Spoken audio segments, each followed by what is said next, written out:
Hello' friends, আজি মই বনাম সয়াবিন এগ কাৰী আৰু তাৰ কাৰণে মই লৈছোঁ এটা পিঁয়াজ কাটি, আলু 3টা, বিলাহী 3টা, শুকান জলকীয়া, তেজপাত এখিলা। মই অকণমান কুহুমীয়া পানীত সয়াবিনখিনি 2-3 মিনিটৰ কাৰণে উতলাই কিনে ঠাণ্ডা হ'ব দিছোঁ আৰু ইয়াৰে ধুনীয়াকৈ চেপি পানীটো ওলাই লৈ বনাব লাগিব। মই দেখাই আছোঁ আপোনালোকক।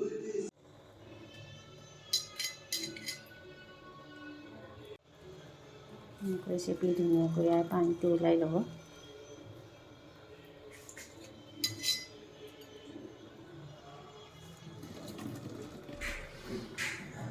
আৰু এতিয়া মই ইয়াতে দিম আধা চামুচ জলকীয়াৰ গুড়ি,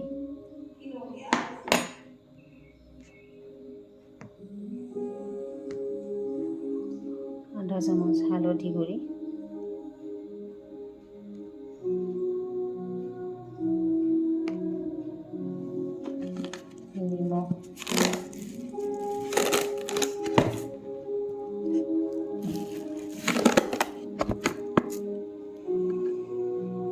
নিমখ, আধা চামুচ,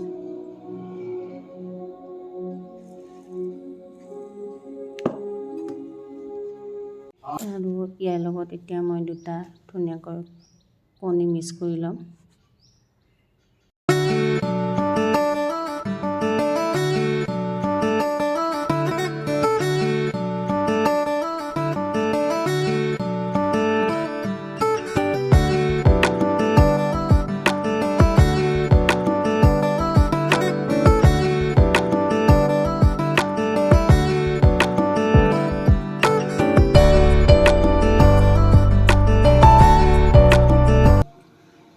আৰু এতিয়া মই কেৰাহীটোত অকণমান তেল দি লৈছোঁ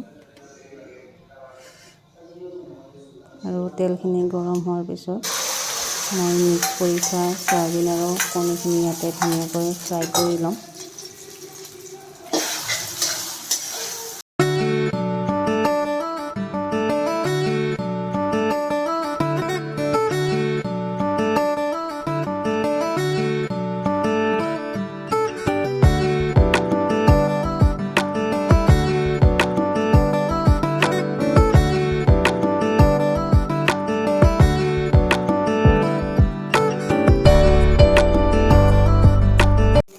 আপোনালোকে দেখিব পাৰিছে সয়াবিনৰ কালাৰটো চেঞ্জ হৈ গৈছে, অলপ ৰঙচুৱা হৈছে। এতিয়া মই সয়াবিনখিনি নমাই ল'ম। মই এইটো কেৰাহীতে আকৌ অকণ তেল দি ল'ম।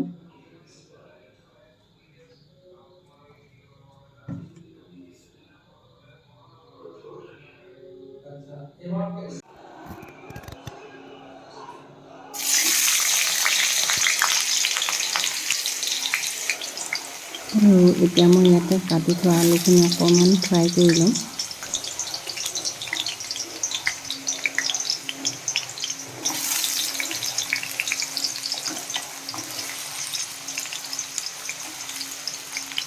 মই ইয়াতে অকণমান নিমখ দি ল'ম।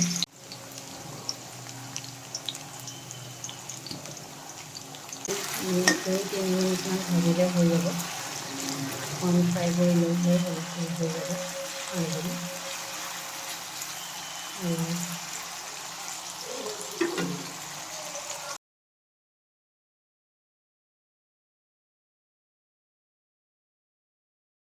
আৰু এতিয়া মই ইয়াতে কাটি থোৱা পিঁয়াজখিনি ধুনীয়াকৈ মিক্স কৰি ল'ম।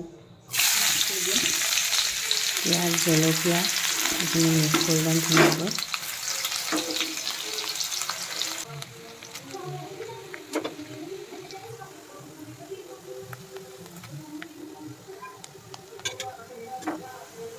এতিয়া মই ইয়াতে কাটি থোৱা বিলাহীখিনি দি দিম।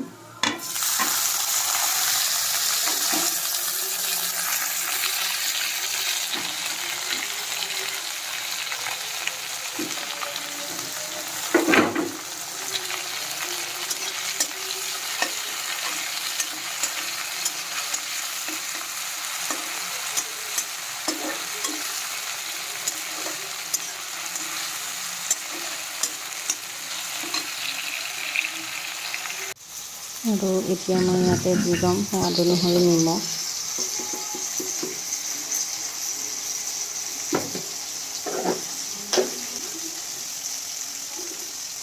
জিৰা ধনিয়া পাউডাৰ, অকণমান জলকীয়াৰ গুড়ি আৰু এই গোটেইখিনি দি পেলাই এতিয়া ভালকৈ মিক্স কৰি ল'ম।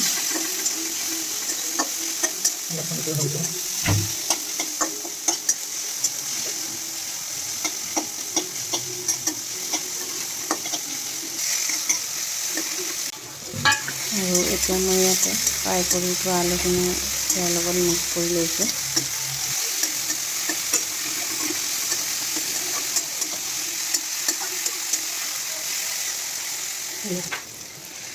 এইবোৰ শেষত মই ইয়াৰ লগত ভাজি থোৱা চয়াবিন আৰু কণীখিনি ইয়াৰ লগত মিক্স কৰি দিছোঁ।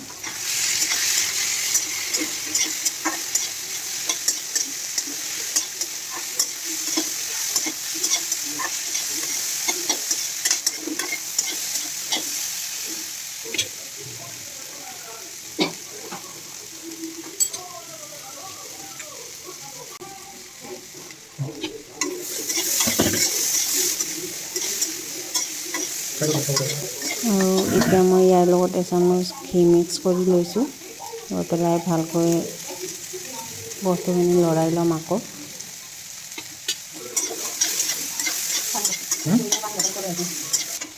আৰু আলুখিনি সিজাকৈ অকণমান পানী দি লৈছোঁ যাতে আলুখিনি ভালকৈ সিজি যায়।